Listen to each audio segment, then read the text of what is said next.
Hello दोस्तों, मैं आपकी अध्यापिका लोपामुद्रा। आज आप लोगों को हिंदी ट्यूटोरियल चैनल में बहुत बहुत स्वागत करती हूँ। आज हम लोग पढ़ने वाले हैं साहित्य सुधा भाग प्रथम के सूरदास के काव्य पाठ के 3 नंबर दोहा।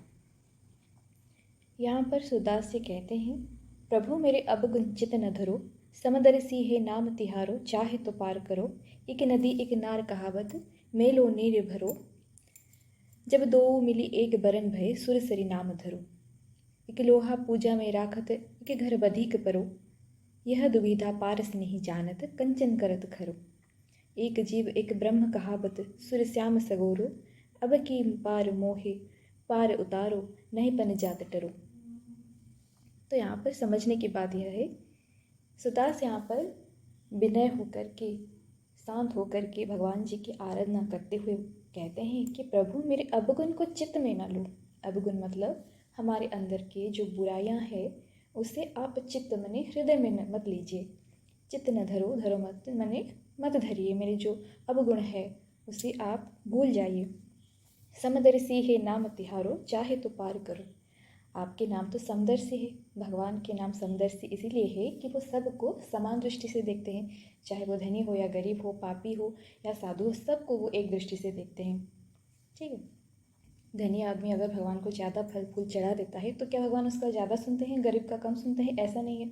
भगवान सबका एक जैसा सुनता है और वो चाहे पापी हो या पापी हो, सभी को वो एक ही दृष्टि से देखता है। समदर्शी है नाम तिहारो, चाहे तो पार करो।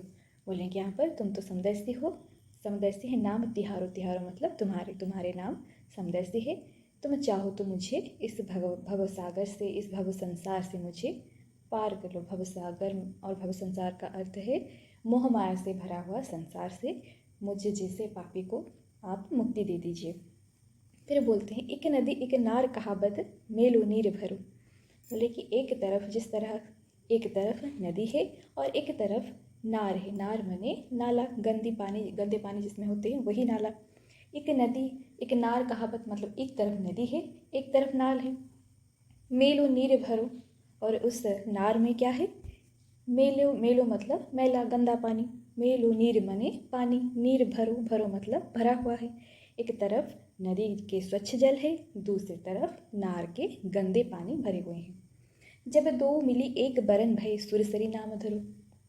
जब दो मने दोनों, जब नदी और नार मिल जाते हैं, एक बरन भय, बरन मने रंग, एक जैसे बर्न हो जाते हैं। नाले का स्वच्छ जो गंदा पानी नदी के स्वच्छ जल से मिल जाने के कारण दोनों का वर्ण भी एक जैसा हो जाता है। सुरसरी नाम धरो। सूरदास बोलते हैं, अगर इस तरह हो सकता है तो मैं भी आपको प्रार्थना करता हूँ कि मुझसे जो अवगुण है, मुझ में जो अवगुण है उससे आप मुझे मुक्ति दे दीजिए। फिर कहते हैं, एक लोहा पूजा में राखत, एक घर बधिक परो। बोल रहे हैं कि जिस प्रकार एक लोहा पूजा में रखा जाता है, एक लोहा को हम पूजा करते हैं, लोहा को हम माता काली का प्रतीक मानते हैं, उस लोहा को पूजा करते हैं, लेकिन वही लोहा बधिक के घर में भी होता है। बधिक मने शिकारी है। जब शिकारी शिकार करने जाता है तो लोहे से शिकार करता है, तो एक लोहा उसके घर में भी होता है। एक लोहा पूजा में राखत, एक बधिक परो, बधिक के पास, परो मने बधिक के पास भी होता है। यह दुविधा पारस नहीं जानत, कंचन करत खरो। यह दुविधा, दुविधा मतलब यह जो पार्थक्य है, दुविधा मतलब पार्थक्य।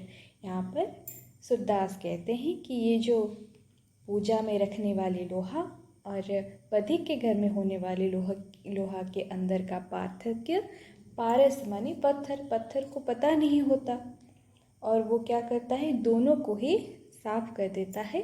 कंचन, कंचन माने सोना, सोने के जैसे खरत, खरत माने उसमें खर, निखार ला देता है। कंचन करत खरो। ठीक है, कंचन करत खरो।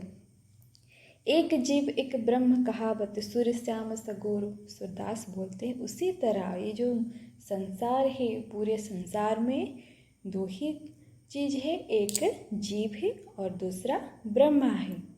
सुर श्याम सगोरो। सूरदास बोलते हैं श्याम जो संसार रूपी सागर है, अब की बार मोहे पार उतारो, नहीं पन जात टरो। बोल रहे हैं कि हे श्याम, ये जो संसार रूपी जो सागर है इसमें जीव और ब्रह्म दो ही चीज़ सत्य है।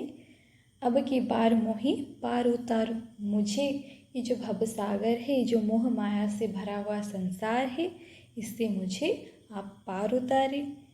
और नहीं पन जात टरो, नहीं तो भक्तों के अंदर आपकी अवमानना की जाएगी। ठीक है, टरो मने टालना। ठीक है, नहीं तो आपकी जो चारों तरफ निंदा गान हो गया, आपकी जो नाम है उसे टाल दिया जाएगा। नहीं तो माने आप मुझे अपना लीजिए और मेरे अंदर की जो अवगुण है उसे हरण कर लीजिए और इसे भवसागर से मुझे मुक्ति दे दीजिए। नहीं तो भक्त में आपकी निंदा होगी। ठीक है, यहाँ पर आप लोगों को और कुछ समझना है तो कमेंट करके ज़रूर बताएं, मैं आपको ज़रूर सहायता करूँगी। धन्यवाद।